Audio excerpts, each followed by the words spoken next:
Olá, alunos. Professor Marcos, mais uma aula. E hoje o tema que a gente vai discutir é um tema que é a desigualdade social. Na verdade, eu ia falar de desigualdade, mas eu deveria ter falado de desigualdades, são várias. Mas a gente vai fazer uma discussão introdutória e, geralmente, quando a gente vai fazer essa discussão, as pessoas perguntam, professor, você acha que existe desigualdade? Eu falo, não acho não, eu tenho certeza. Porque como a gente está pontuando desde o começo, sociologia não é questão de opinião, de ponto de vista, é questão de dados e tudo. E eu vou fazer um processo bem lento aqui nessa discussão que a gente vai fazer hoje, para a gente entender o processo e aquilo que a gente aprendeu nas primeiras aulas, sobre o método de estudar e desnaturalizar o senso comum, a gente vai utilizar com essa questão, né? E a primeira pergunta que eu tenho para vocês é a pergunta mais elementar que tem sobre o tema, né? Por que existem pessoas ricas e pessoas pobres na sociedade, né? Quando eu estou em sala de aula, inclusive, eu costumo falar com os alunos, né?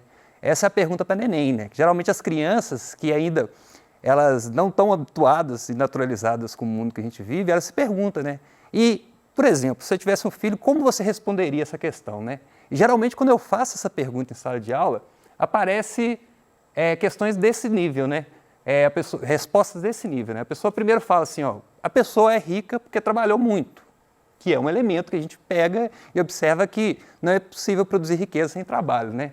A outra fala, não, teve uma pessoa que foi que nem o Zuckerberg, né? Teve uma grande ideia. Aí tem as pessoas que botam o elemento, estudou, ou ganhou na loteria, enfim, essa discussão virou jogador de futebol, uma série de questões assim, né? Do outro lado, tem gente que fala, ó, teve pessoas que teve mais oportunidade, uma pessoa que recebeu herança de família, ou mais incentivo.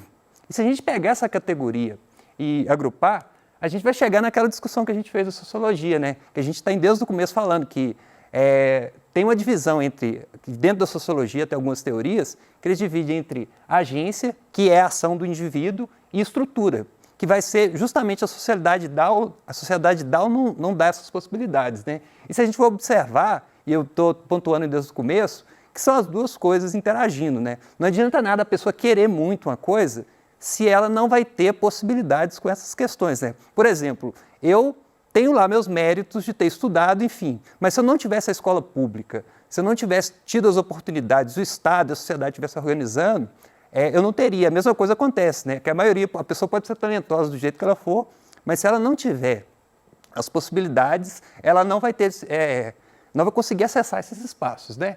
E aí a gente vai cair nessa discussão, que é uma discussão muito quente, e no ao vivo, eu e o professor Ronildo, a gente falou muito desse termo, que é a meritocracia. E, a princípio, a gente tem que explicar, porque quando a gente fala, professor, você está questionando a meritocracia? Estou, mas a gente tem que discutir de onde vem o princípio e como a meritocracia avançou e qual que é o limite. Porque antes da meritocracia, a palavra meritocracia, ela faz uma referência clara a mérito, né?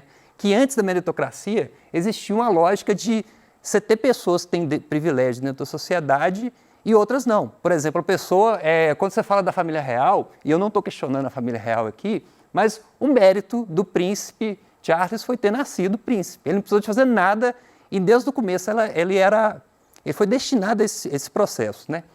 E aí o que acontece? Ao longo da história a gente começou a questionar e depois da Revolução Francesa as pessoas começaram a discutir. Será que a pessoa tem que ter acesso à pessoa por mérito? E aí a gente criou um modelo que chama meritocracia, né?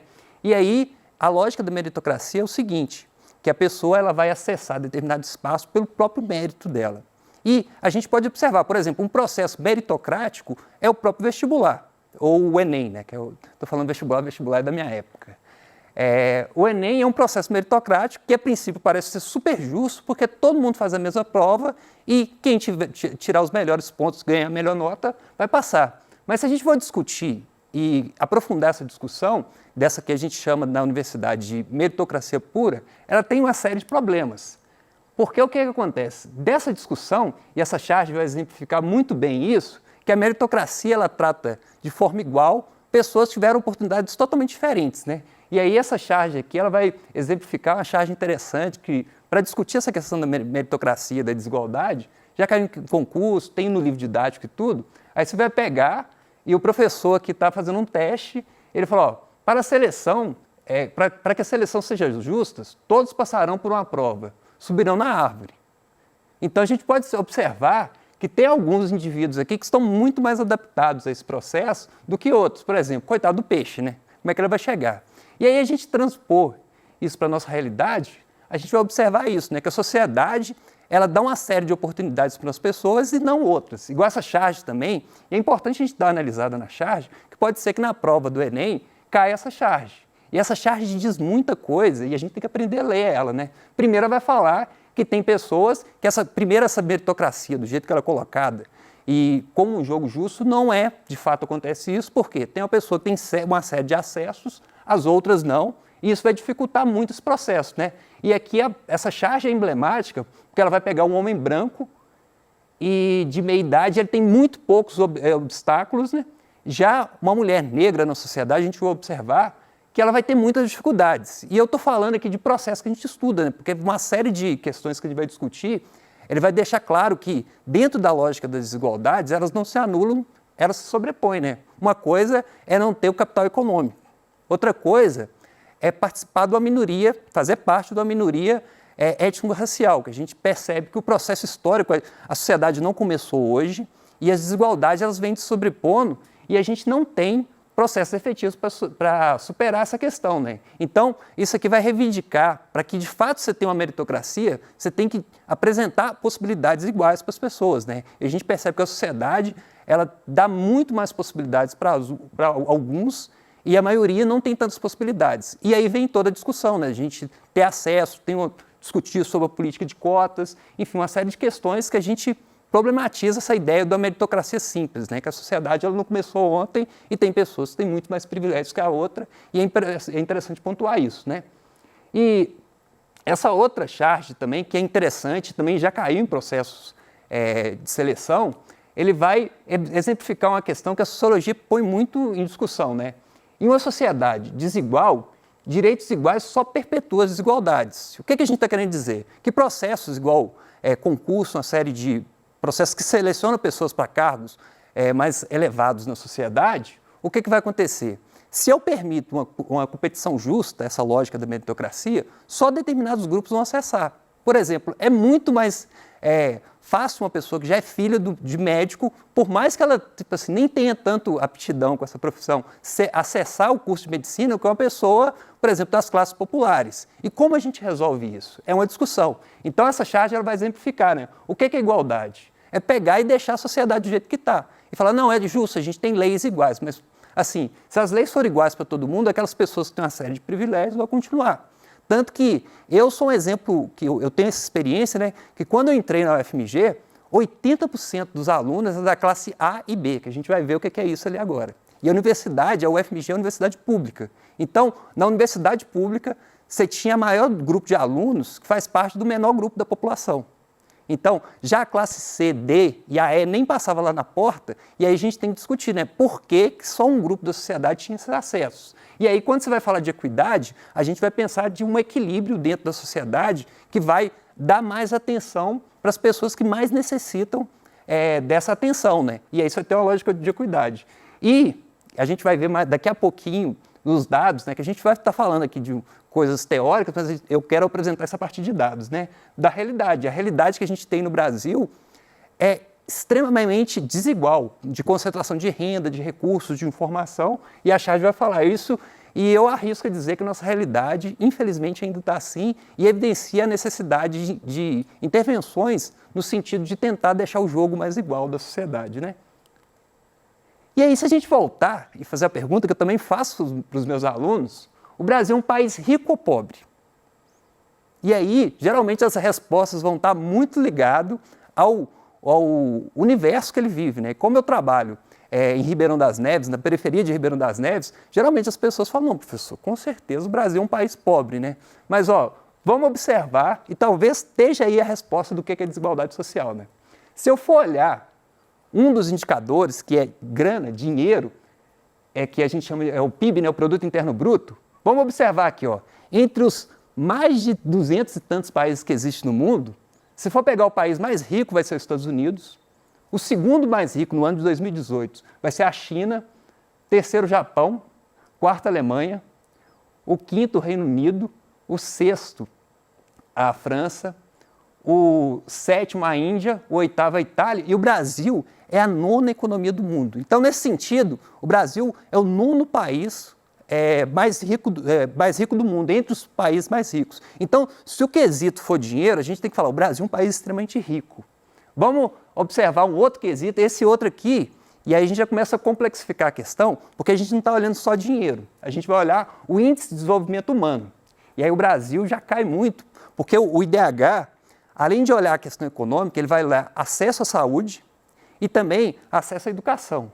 E aí, uma coisa também que impressiona nessa discussão, né, que o primeiro país com o melhor IDH, e o IDH é interessante a gente colocar, é um índice que ele vai uma escala que vai de 0 a 1, sendo que quanto maior, melhor qualidade de vida naquele país. Ou seja, hipoteticamente, se um país de IDH 0, quer dizer que esse país não tem nenhuma escola, a população, todo mundo recebe R$0, e dólar, enfim, a discussão geralmente é em dólar, e ninguém tem acesso à saúde. Já um outro país, que o IDH é 1, que seria perfeito, né, qualidade de vida ótima, todo mundo tinha acesso à saúde, todo mundo tinha uma renda muito alta e tudo. O país mais próximo de um que a gente tem dessa escala aqui vai ser a Noruega, né?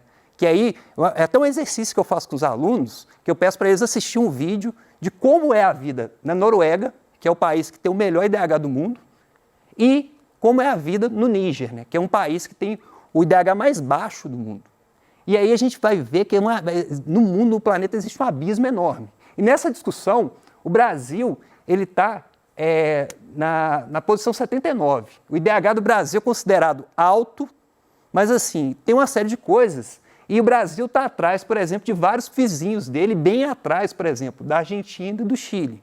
Então o Brasil é muito mais rico que a Argentina, ele tem uma renda per capita muito maior, mas essa renda não é bem distribuída. Isso vai ter um reflexo porque a gente é a 8ª economia do mundo, mas a gente, no IDH, em qualidade de vida, a gente está lá embaixo. Isso, pelo menos para a gente, analisa assim, é um pouco vergonhoso nesse sentido e evidencia alguma coisa ligada à desigualdade. Um elemento dessa questão do Brasil, que o IDH dele, por exemplo, se eu comparar o Brasil com a Noruega, e a gente faz esse exercício na sala de aula, né, o aluno vai assistir o vídeo de como é a vida na Noruega, é impressionante, né? Uma coisa que assusta muito é que lá não tem muros. Ou seja, não tem violência lá nesses países, né? Já quando ele vai ver a vida no Níger, ele vai se sentir extremamente tocado, e é uma coisa que, assim, que gera um nível de empatia, porque a gente fica bem consternado como tem pessoas, seres humanos que vivem na condição daquela, né? E geralmente está ligado a conflitos, a questão de crises humanitárias, o país, né? Mas se a gente for olhar dentro do próprio Brasil, existe uma desigualdade enorme, porque tem regiões, igual São Paulo e Santa Catarina, que o IDH é altíssimo, chega próximo dos países europeus. Já na região do Nordeste, alguns estados do Norte, esse IDH ele é enorme. E uma pesquisa que eu faço especificamente, né, não dá para fazer isso porque a gente está discutindo para o estado de Minas Gerais inteiro, né? Mas como eu trabalho em Ribeirão das Neves, que é uma cidade que fica do lado da região metropolitana, eu faço comparação. E Belo Horizonte, o IDH de Belo Horizonte, ele é 0,826, ele é altíssimo, ele é considerado alto. Já o de Ribeirão das Neves é 0,654. E é um abismo enorme, tanto que entre os 5.570 municípios, Belo Horizonte fica na 20ª posição e Ribeirão das Neves, eu até falo com os alunos, eu estudei para falar isso, né? É o duobilésimo, tricentésimo, 32º. Então existe um abismo entre essas duas cidades e a pergunta é, por que existe uma cidade do lado, vizinho, você está com um pé aqui, você está em Ribeirão das Neves, um pé aqui, você está em Belo Horizonte, e por que tem esse abismo?